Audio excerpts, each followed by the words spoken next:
आप सभी ने एक कहावत सुनी होगी कि success has many fathers and the failure is orphan. यानी सफलता के कई मालिक होते हैं और असफलता अनाथ होती है। परंतु भ्रष्टाचार के जो नए नए स्वरूप उभर कर सामने आ रहे हैं छत्तीसगढ़ के हालिया प्रकरण में, तो ऐसा प्रतीत होता है कि corruption has many father but the money is orphan. अर्थात भ्रष्टाचार के नित नए अलंबरदार उभर रहे हैं, मगर वो जो पैसा है वो अनाथ है, उसको कोई क्लेम नहीं कर रहा है। और इसी सिलसिले में आज मीडिया में आप सब ने यह रिपोर्ट देखी होगी कि एक व्यक्ति जिसने दुबई में बैठ के यह दावा किया है, मैंने क्यों कहा कि कई नाथ उत्पन्न हो गए हैं, अब एक नया नाथ उत्पन्न हुआ है जिसने कहा है कि उस बेटिंग ऐप का मालिक तो मैं हूं। और इसी के साथ साथ उसने छत्तीसगढ़ के मुख्यमंत्री श्री भूपेश बघेल जी, उनके सहयोगियों के बारे में स्पष्ट रूप से अमाउंट कोट करते हुए पैसा देने की बात कही है। यानी एक के बाद एक नए खुलासे आ रहे हैं। इसे देख के कभी कभी मन में विचार उत्पन्न होता है, कुछ लोग ऐसे होते हैं कि अपनी फील्ड में इतने माहिर होते हैं कि उनका रिकॉर्ड वही तोड़ सकते हैं, कोई दूसरा नहीं तोड़ सकता। तो कांग्रेस पार्टी आज यह प्रमाण दे रही है कि भ्रष्टाचार के मामले में नए तरीके इजाद करने हो या नए आयाम खड़े करने हो, उनकी बराबरी कोई नहीं कर सकता। उन्होंने ही अपना प्रीवियस रिकॉर्ड ध्वस्त करते हुए, पूर्व कीर्तिमान को ध्वस्त करते हुए अब जुए में भ्रष्टाचार का एक नया कीर्तिमान दिखा दिया है। और जो तरीके सामने आए हैं कि किस प्रकार से खाड़ी के देशों में पैसा जा रहा है और उसके बाद आ रहा है, और प्राइवेट बेटिंग ऐप में भी उन्होंने क्या शानदार तरीके से बुद्धि लगाई और कैसे भ्रष्टाचार किया जा सकता है, इसकी जुगत भिड़ाई। मुझे लगता है कि अब जो नए खुलासे हो रहे हैं, तो ये कहा जाए तो अतिशयोक्ति ना होगी, इसको शब्दशः ना लिया जाए, मैं प्रतीक में कह रहा हूं, शायद जिस ढंग से नित नए तरीके भ्रष्टाचार और ठगी के कांग्रेस पार्टी इजाद कर रही है, छत्तीसगढ़ की सरकार ने उसमें एक नया डायमेंशन ऐड किया है। शायद नटवरलाल और चार्ल्स शोभराज जैसे कुख्यात अंतरराष्ट्रीय ठगों के शातिर तरीकों को भी मात देती हुई दिखाई पड़ रही है। जन कल्याण की जगह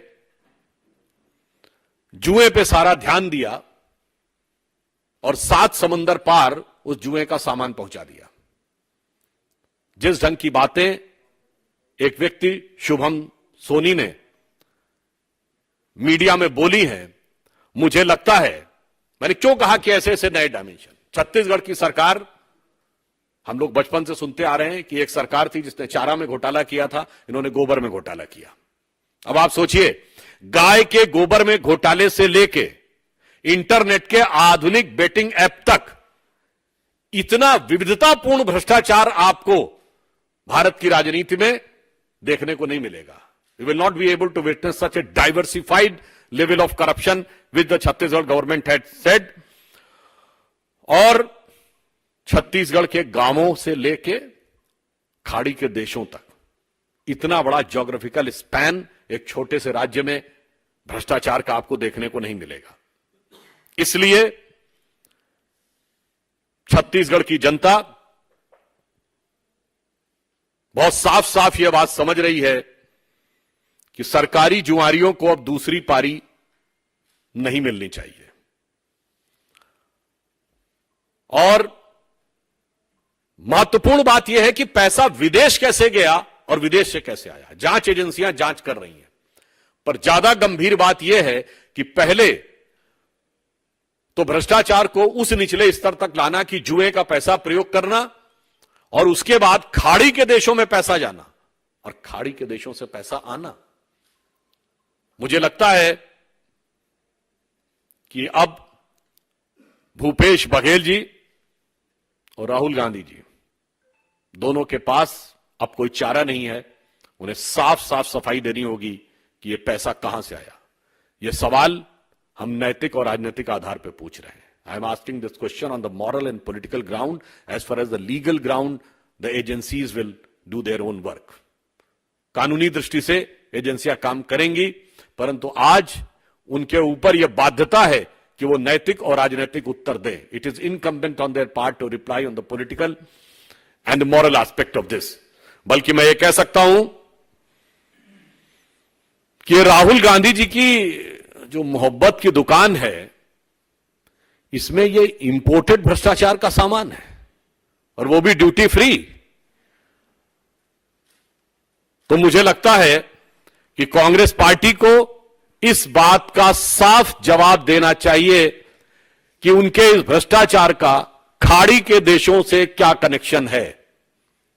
मेरा सीधा सवाल कांग्रेस पार्टी से यह है कि जो कुछ यह खुलासा हो रहा है और विदेश में बैठा एक व्यक्ति कर रहा है, तो विदेश और खाड़ी के देशों के साथ उनका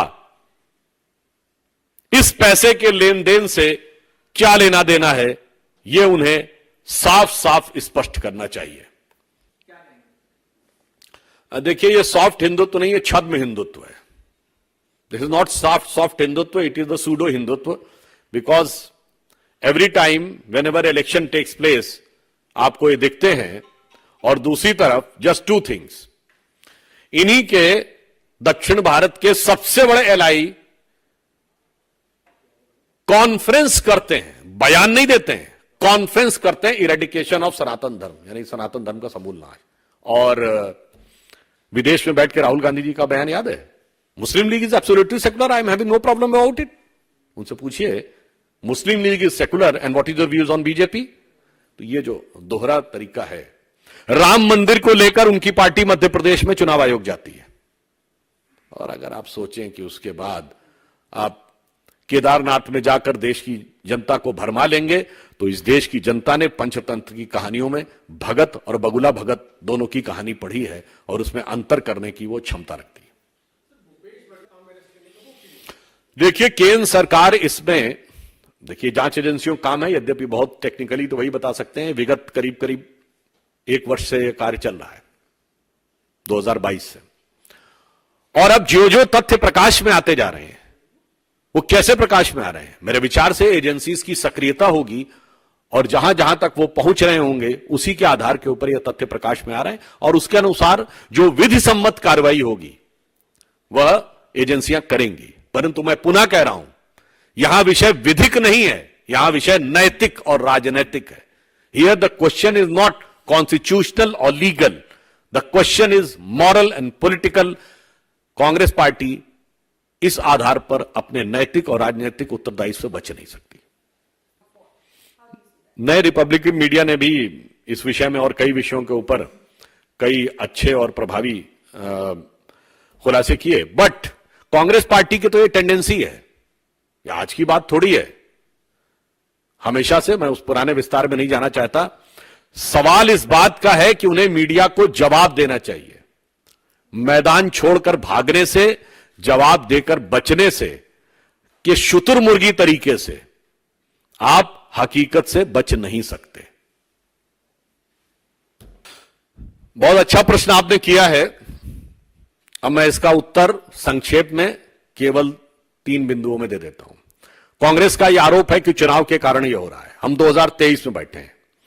कांग्रेस 1990 के बाद से कोई 2-3 वर्ष बता दे जब उनके किसी भी नेता के ने भ्रष्टाचार के आरोप में जांच एजेंसी या कचहरी के चक्कर न काटे हों। 30 साल के, 1993 टू 2023। राजीव गांधी जी के जमाने में बोफोर्स पे लग गया था, अलग बात है। नरसिम्हा राव जी के जमाने में 1994 झारखंड मुक्ति मोर्चा ब्राइबरी केस, मोदी जी थे, अमित शाह जी थे। क्या ये कोर्ट से प्रूवन केस की बात कर रहा हूं। फिर नरसिम्हा राव जी को प्रधानमंत्री पद से हटने के बाद कचहरी में खड़ा होना पड़ा। मनमोहन सिंह जी के तो कितने सारे केस। इवन विनम्रता से कहता हूं कि जिस मुद्दे पर कांग्रेस के अध्यक्ष से अधिक शक्तिशाली 2 नेता, अध्यक्ष जिनकी छाया मात्र हैं, राहुल गांधी जी और सोनिया गांधी जी जिस मुद्दे पर जमानत में हैं वो कोर्ट के द्वारा है। 2013 अक्टूबर का मामला है, नेशनल हेराल्ड केस, हमारे जमाने का नहीं है। इसलिए इनके ऊपर भ्रष्टाचार के जो केसेस हैं ये सदा सर्वदा से रहे। पिछले 30-40 सालों से लालू प्रसाद यादव जी 97 में जेल चले गए थे, आप 2014 की बात कर रहे हैं आरोप की। और एक और बात कह दूं, ये विदेश से पैसे का मामला हमेशा कांग्रेस पार्टी के साथ ही क्यों जुड़ जाता है? आज खाड़ी के देशों में बैठकर एक व्यक्ति शुभम सोनी यदि कांग्रेस के पार्टी के मुख्यमंत्री या बड़े नेता के साथ 508 करोड़ रुपए की बात कर रहा है, उनको लगता है कि ये चुनाव की वजह से पहली बार हो रहा, तो मैं याद दिलाना चाहता हूं ये विदेश में बैठ के जितने भ्रष्टाचारी हैं, वो क्रिश्चियन मिशेल हो, वो गाइडो हैस्के हो, वो ओटावियो क्वाट्रोची हो, या वोल्कर रिपोर्ट 2007, भैया 1987 से लेकर 2014 तक हमेशा विदेश में बैठा हुआ कोई भ्रष्टाचारी जो पैसे का विनिमय करता है, पुनः कह रहा हूं, ओटावियो क्वाट्रोची 87-88, उसके बाद Guido Haschke, Christian Michel 2007, Volcker report, भैया सब जगह से आपका कनेक्शन निकलता है। तब चुनाव हो रहे थे क्या? भारतीय जनता पार्टी थी क्या? या मोदी जी अमित शाह जी का कहीं राजनीति में स्थान भी था क्या? इसलिए मैं पुनः कह रहा हूं, इन बातों को कहकर कांग्रेस अपने काले अतीत और भ्रष्टाचारी वर्तमान से बच नहीं सकती। धन्यवाद। मतलब पहली बार आपको ऐसा लगेगा कि कोई सरकार अगर पैसे की जांच हो रही है तो उस पे विरोध कर रही है, तो आप समझ सकते हैं जांच की आंच कहां तक पहुंच रही है। मुझे लगता है आप सब लोग प्रबुद्ध पत्रकार हैं और देश की जनता से भी कहूंगा जरा अनुसंधान करें और ये बताएं कि कब ऐसा हुआ है कि सरकार ने कहा है कि चुनाव के दौरान काले पैसे के लिए गाड़ियों की जांच नहीं होनी चाहिए। मुझे लगता है ये बयान अपने आप में पर्याप्त है कि जो आरोप लग रहे हैं उनके अंदर कितना यथार्थ है। देखिए, भरोसे की जहां तक बात की जाए तो भरोसे का तो सारा गुड़ गोबर उन्होंने पहले ही कर दिया था, तो मुझे लगता नहीं है कि जनता उनके ऊपर भरोसे के लिए है। तो सिर्फ छत्तीसगढ़ का ही एक घटना बस बता देता हूं। छत्तीसगढ़ में ही खड़े होकर 2018 में राहुल गांधी जी ने उस तेवर में बोला था ना, बस 1 2 3 4 5 6 7 8 9 10 दिन में किसानों का सारा कर्जा माफ होगा वरना सीएम बदल दूंगा। याद है आपको? आज 5 साल हो गए हैं, किसान परेशान और हैरान है और सीएम को लेकर मचा हुआ छत्तीसगढ़ में घमासान है। और मुझे लगता है राहुल गांधी जी की क्षमता ऑब्लिक हैसियत से बाहर है, बदलना तो छोड़िए समझाना भी।